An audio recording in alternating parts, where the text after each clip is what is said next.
નમસ્કાર મિત્રો, સ્વાગત છે તમારું આપણી આ યુટ્યુબ ચેનલમાં જેનું નામ છે ગુજરાતી જીકેની જમાવટ। તો દેશભરમાં મિત્રો આરોગ્ય વિભાગના નેજા હેઠળ વિવિધ રાજ્ય સરકારો અંતર્ગત કામ કરતા લાખો આશા વર્કર બહેનો કે જેઓ ઘણા લાંબા સમયથી પોતાની પડતર માંગણીઓને લઈ અને રાજ્ય સરકારો અને કેન્દ્ર સરકારો સામે દેખાવો કરી રહ્યા છે, ત્યારે આ રાજ્ય સરકારમાં આશા કાર્યકરોએ પોતાના વાળ કપાવી અને મિત્રો અલગ રીતે જે છે તે મિત્રો વિરોધ નોંધાવ્યો છે।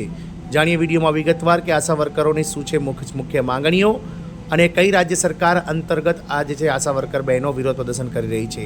તો વિડીયોના અંત સુધી આ બન્યા રહો અને જો આપ અમારી ચેનલમાં નવા હોય તો અમારી ચેનલને તમે લાઇક, શેર અને સબસ્ક્રાઇબ કરી બાજુમાં રહેલું બેલ આઇકોન દબાવી ઓલ નોટિફિકેશન ઓન કરી લેશો, જેથી કરીને ચેનલ પર મૂકવામાં આવતા આવા આશા વર્કર્સ, આંગણવાડી કર્મચારી, સરકારી કર્મચારી, પેન્શનર્સ વગેરેને લગતા સમાચાર તમને અમારા ચેનલના માધ્યમથી સરળતાથી ઉપલબ્ધ થઈ જાય। તો દેશભરમાં આરોગ્ય વિભાગના નેજા હેઠળ કામ કરતા લાખો આશા વર્કર, ફેસિલિટેટર બહેનો કે જેઓ છેલ્લા 2 દાયકાથી પોતાની મુખ્ય પડતર માંગણીઓ જેવી કે માનદ વેતનમાં વધારો, રાજ્ય સરકારના કર્મચારી જાહેર કરવા, ડ્રેસની સિલાઈના વધારો કરવો વગેરે પડતર પ્રશ્નોને લઈ અને મિત્રો ફંડ વીમાની જે વાત છે આ વગેરે પ્રશ્નોને લઈને તેઓ દેખાવો કરી રહ્યા છે। ત્યારે રાજ્ય સરકારમાં જે છે તે મિત્રો આશા વર્કર કાર્યકરોએ પોતાના વાળ કપાવી લીધા અને માથે મુંડન પણ કરાવી લીધું છે।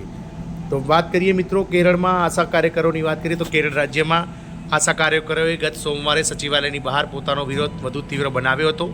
તેમણે કેરળ સરકાર પર તેમની માંગણીઓ પ્રત્યે ઉદાસીનતાનો આરોપ લગાવ્યો છે।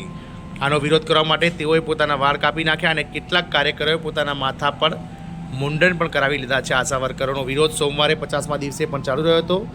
એક પ્રદર્શનકારી હતાશાથી એટલી ભાવુક થઈ ગઈ હતી કે તે રડી હતી। આનો વિરોધ કરવા માટે તેણે પોતાનું માથું સંપૂર્ણપણે મુંડન કરાવી લીધું હતું। તે સ્ત્રીએ પોતાના કપાયેલા વાળ હાથમાં પકડીને રડતા કહ્યું, આપણું જીવન ટૂંકાઈ રહ્યું છે। અમારો વિરોધ એવા મંત્રીઓ સામે છે કે જેઓ આપણી પીડા અને સમસ્યાઓ પ્રત્યે આંખ આડા કાન કરે છે। રોજના 232 રૂપિયાની નજીવી આવકમાં આપણે કેવી રીતે જીવીશું? વિરોધ કરી રહેલી મહિલાએ કહ્યું હતું કે જો સરકાર તેમની માંગણીઓ પૂર્ણ કરવાનો ઇનકાર કરશે તો બધા વિરોધીઓ અહીં જ મરી જશે। મહિલાએ આરોપ લગાવ્યો છે કે અમે છેલ્લા 50 દિવસથી ભીષણ ગરમી અને વરસાદનો સામનો કરીને વિરોધ કરી રહ્યા છે। સરકારને આપણી કોઈ પરવા નથી। આશા વર્કરોના વિરોધ પ્રદર્શનના એક નેતા મિની એસે જણાવ્યું હતું કે સરકાર સામે પોતાનો ઉગ્ર વિરોધ વ્યક્ત કરવા માટે તેમને વાળ કાપવાની ફરજ પાડવામાં આવી હતી। તેમણે કહ્યું હતું કે સરકારે અમારી કોઈપણ માંગણીઓ પર સહાનુભૂતિપૂર્વક વિચાર કર્યો નથી। હવે અમે ભાવનાત્મક રીતે વિરોધ નથી કરી રહ્યા, અમે આનો સખત વિરોધ કરીએ છીએ। અમે રાજ્યભરમાં વિરોધ પ્રદર્શન કરીશું।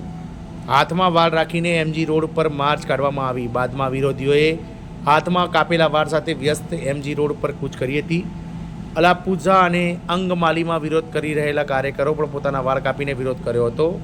આશા વર્કરો સાથે એકતા દર્શાવવા માટે કેટલાક પુરુષોએ પોતાના માથા મુંડન પણ કરાવ્યા હતા। વિરોધીઓ છેલ્લા 1 અઠવાડિયાથી અનિશ્ચિત સમયની ભૂખ હડતાળ પર પણ છે। આશા વર્કરોનો એક વર્ગ છેલ્લા ઘણા અઠવાડિયાથી નિવૃત્તિ પછી લાભો અને માનદ વેતનમાં વધારો સહિતની વિવિધ પડતર માંગણીઓ માટે વિરોધ પ્રદર્શન કરી રહ્યો છે। કેરળની ડાબેરી સરકારે સ્પષ્ટ કર્યું છે કે માનદ વેતનમાં આટલો મોટો વધારો વ્યવહારિક રીતે શક્ય નથી। ઉપરાંત તેમણે કહ્યું હતું કે આશા વર્કરોની માંગણીઓ પર ધ્યાન આપવાની જવાબદારી કેન્દ્ર સરકારની છે, કારણ કે આશા વર્કર અને આંગણવાડી જે પ્રોજેક્ટ છે તે કેન્દ્ર સરકારના પ્રોજેક્ટ છે, જે માનદ વેતનમાં 60% હિસ્સો કેન્દ્ર સરકાર અને 40% હિસ્સો રાજ્ય સરકારો આપતી હોય છે। આમ આશા વર્કરોએ જે છે તે મિત્રો અલગ રીતે વિરોધ પ્રદર્શન નોંધાવ્યું છે અને કેરળમાં સતત 50 દિવસ કરતાં વધારે સમયથી આ આશા વર્કર બહેનો હડતાલ પર ઉતર્યા છે, પરંતુ સરકાર તેમની માંગણીઓને સાંભળવા તૈયાર નથી। જોવાનું એ રહેશે કે કેરળમાં આ હજારોની સંખ્યામાં જે આશા વર્કર બહેનો વિરોધમાં ઉતરી છે તેમનો અવાજ સરકાર ક્યારે સાંભળે છે, તો સમય જ બતાવશે। જય હિન્દ, અસ્તુ।